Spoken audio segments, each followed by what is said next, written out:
മത്തായി എഴുതിയ സുവിശേഷം 24-ാം അധ്യായം. യേശു ദേവാലയം വിട്ടു പോകുമ്പോൾ ശിഷ്യന്മാർ അവന് ദേവാലയത്തിൻ്റെ പണി കാണിക്കേണ്ടതിന് അവൻ്റെ അടുക്കൽ വന്നു. അവൻ അവരോട്, ഇതെല്ലാം കാണുന്നില്ലയോ? ഇടിഞ്ഞു പോകാതെ കല്ലിന്മേൽ കല്ല് ഇവിടെ ശേഷിക്കുകയില്ല എന്ന് ഞാൻ സത്യമായിട്ട് നിങ്ങളോട് പറയുന്നു എന്ന് പറഞ്ഞു. അവൻ ഒലിവുമലയിൽ ഇരിക്കുമ്പോൾ ശിഷ്യന്മാർ തനിച്ച് അവൻ്റെ അടുക്കൽ വന്നു. അത് എപ്പോൾ സംഭവിക്കും എന്നും നിന്റെ വരവിനും ലോകാവസാനത്തിനും അടയാളം എന്ത് എന്നും പറഞ്ഞു തരണമെന്ന് അപേക്ഷിച്ചു. അതിന് യേശു ഉത്തരം പറഞ്ഞത്, ആരും നിങ്ങളെ തെറ്റിക്കാതിരിപ്പാൻ സൂക്ഷിച്ചുകൊള്ളുവിൻ. ഞാൻ ക്രിസ്തു എന്ന് പറഞ്ഞ് അനേകർ എൻ്റെ പേരെടുത്തു വന്ന് പലരെയും തെറ്റിക്കും. നിങ്ങൾ യുദ്ധങ്ങളെയും യുദ്ധശ്രദ്ധകളെയും കുറിച്ച് കേൾക്കും. ചഞ്ചലപ്പെടാതിരിപ്പാൻ സൂക്ഷിച്ചുകൊള്ളുവിൻ. അത് സംഭവിക്കേണ്ടത് തന്നെ. എന്നാൽ അത് അവസാനമല്ല. ജാതി ജാതിയോടും രാജ്യം രാജ്യത്തോടും എതിർക്കും. ക്ഷാമവും ഭൂകമ്പവും അവിടിവിടെ ഉണ്ടാകും. എങ്കിലും ഇതൊക്കെയും ഈറ്റുനോവിൻ്റെ ആരംഭമത്രേ.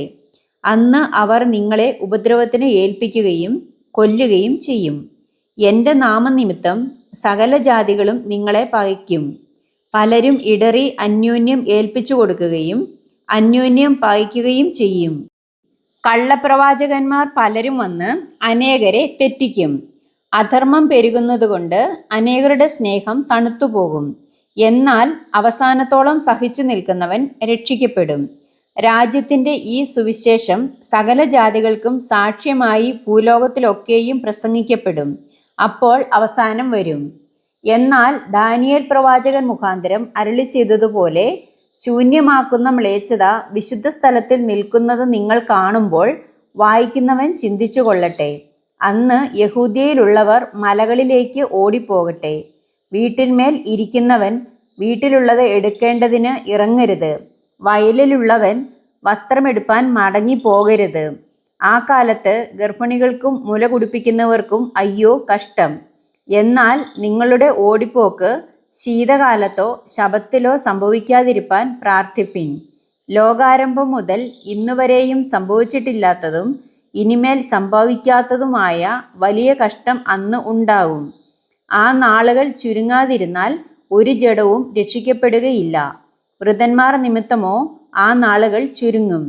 അന്ന് ആരാനും നിങ്ങളോട്, ഇതാ ക്രിസ്തു ഇവിടെ അല്ല അവിടെ എന്ന് പറഞ്ഞാൽ വിശ്വസിക്കരുത്. കള്ളക്രിസ്തുക്കളും കള്ളപ്രവാചകന്മാരും എഴുന്നേറ്റ് കഴിയുമെങ്കിൽ വൃതന്മാരെയും തെറ്റിപ്പാനായി വലിയ അടയാളങ്ങളും അത്ഭുതങ്ങളും കാണിക്കും. ഓർത്തുകൊള്ളുവിൻ, ഞാൻ മുമ്പുകൂട്ടി നിങ്ങളോട് പറഞ്ഞിരിക്കുന്നു. ആകയാൽ നിങ്ങളോട് അതാ അവൻ മരുഭൂമിയിൽ എന്ന് പറഞ്ഞാൽ പുറപ്പെടരുത്. ഇതാ അറകളിൽ എന്ന് പറഞ്ഞാൽ വിശ്വസിക്കരുത്.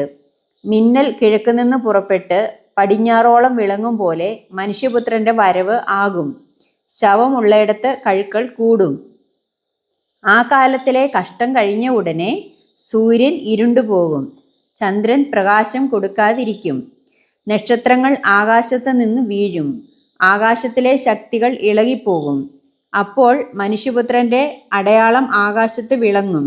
അന്ന് ഭൂമിയിലെ സകല ഗോത്രങ്ങളും പ്രലാപിച്ചും കൊണ്ട് മനുഷ്യപുത്രൻ ആകാശത്തിലെ മേഘങ്ങളിന്മേൽ മഹാശക്തിയോടും തേജസ്സോടും കൂടെ വരുന്നത് കാണും.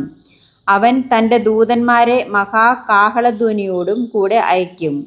അവർ അവൻ്റെ വൃതന്മാരെ ആകാശത്തിൻ്റെ അറുതി മുതൽ അറുതി വരെയും 4 ദിക്കിൽ നിന്നും കൂട്ടിച്ചേർക്കും. അത്തിയെ നോക്കി ഒരു ഉപമ പഠിപ്പിൻ. അതിൻ്റെ കൊമ്പ് ഇളതായി ഇല തളിർക്കുമ്പോൾ വേനൽ അടുത്തു എന്ന് നിങ്ങൾ അറിയുന്നുവല്ലോ. അങ്ങനെ നിങ്ങൾ ഇതൊക്കെയും കാണുമ്പോൾ അവൻ അടുക്കെ വാതിൽക്കൽ തന്നെ ആയിരിക്കുന്നു എന്ന് അറിഞ്ഞുകൊള്ളുവിൻ. ഇതൊക്കെയും സംഭവിക്കുവോളം ഈ തലമുറ ഒഴിഞ്ഞു പോകയില്ല എന്ന് ഞാൻ സത്യമായിട്ട് നിങ്ങളോട് പറയുന്നു. ആകാശവും ഭൂമിയും ഒഴിഞ്ഞു പോകും, എൻ്റെ വചനങ്ങളോ ഒഴിഞ്ഞു പോകയില്ല. ആ നാളും നാഴികയും സംബന്ധിച്ചോ എൻ്റെ പിതാവ് മാത്രമല്ലാതെ ആരും സ്വർഗത്തിലെ ദൂതന്മാരും പുത്രനും കൂടെ അറിയുന്നില്ല. നോഹയുടെ കാലം പോലെ തന്നെ മനുഷ്യപുത്രൻ്റെ വരവും ആകും. ജലപ്രളയത്തിനു മുമ്പുള്ള കാലത്ത് നോഹ പെട്ടകത്തിൽ കയറിയ നാൾ വരെ അവർ തിന്നും കുടിച്ചും വിവാഹം കഴിച്ചും വിവാഹത്തിന് കൊടുത്തും പോന്നു. ജലപ്രളയം വന്ന് എല്ലാവരെയും നീക്കിക്കളയുവോളം അവർ അറിഞ്ഞതുമില്ല. മനുഷ്യപുത്രന്റെ വരവും അങ്ങനെ തന്നെ ആകും. അന്ന് 2 പേർ വയലിൽ ഇരിക്കും. ഒരുത്തനെ കൈക്കൊള്ളും, മറ്റവനെ ഉപേക്ഷിക്കും. 2 പേർ ഒരു തിരികല്ലിൽ പൊടിച്ചുകൊണ്ടിരിക്കും. ഒരുത്തിയെ കൈക്കൊള്ളും, മറ്റവളെ ഉപേക്ഷിക്കും. നിങ്ങളുടെ കർത്താവ് ഏതു ദിവസത്തിൽ വരുന്നു എന്ന് നിങ്ങൾ അറിയായ്ക കൊണ്ട് ഉണർന്നിരിപ്പിൻ. കള്ളൻ വരുന്ന യാമം ഇന്നതെന്ന് വീട്ടുടയവൻ അറിഞ്ഞു എങ്കിൽ അവൻ ഉണർന്നിരിക്കുകയും തൻ്റെ വീട് തുരക്കുവാൻ സമ്മതിക്കാതിരിക്കുകയും ചെയ്യും എന്ന് അറിയുന്നുവല്ലോ. അങ്ങനെ നിങ്ങൾ നനയ്ക്കാത്ത നാഴികയിൽ മനുഷ്യപുത്രൻ വരുന്നതുകൊണ്ട് നിങ്ങളും ഒരുങ്ങിയിരിപ്പിൻ. എന്നാൽ യജമാനൻ തൻ്റെ വീട്ടുകാർക്ക് തത്സമയത്ത് ഭക്ഷണം കൊടുക്കേണ്ടതിന് അവരുടെ മേൽ ആക്കിവെച്ച വിശ്വസ്തനും ബുദ്ധിമാനുമായ ദാസൻ ആർ? യജമാനൻ വരുമ്പോൾ അങ്ങനെ ചെയ്തു കാണുന്ന ദാസൻ ഭാഗ്യവാൻ. അവൻ അവനെ തനിക്കുള്ള സകലത്തിന്മേലും യജമാനനാക്കി വയ്ക്കും എന്ന് ഞാൻ സത്യമായിട്ട് നിങ്ങളോട് പറയുന്നു.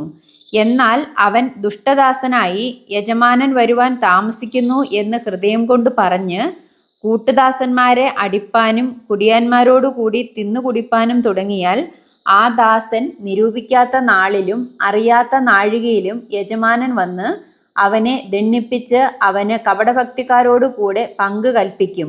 അവിടെ കരച്ചിലും പല്ലുകടിയും ഉണ്ടാകും.